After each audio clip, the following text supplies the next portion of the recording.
I have decided that I cannot and will not campaign for the ANC of Ramaphosa.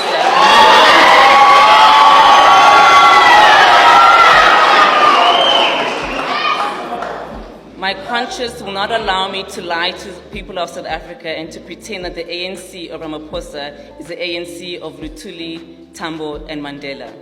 It is not the ANC that I joined and went to jail for.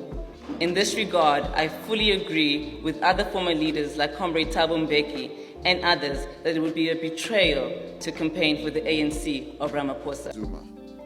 And what I can say to you is that we all listened to that announcement and we have noted what he has said, what he has announced, and that is as far as we are prepared to go at this point in time.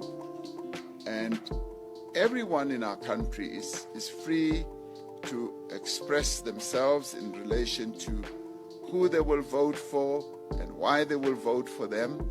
And we have noted what former President Jacob Zuma has announced.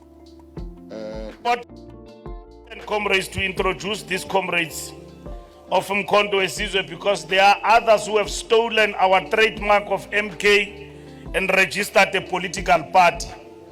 We are taking them head on legally, because Umkhonto weSizwe belongs to the ANC. If you want to form a party, Mukiti Warikati, you can go, but leave MK with us. We are going to challenge them, and we are doing that as we speak.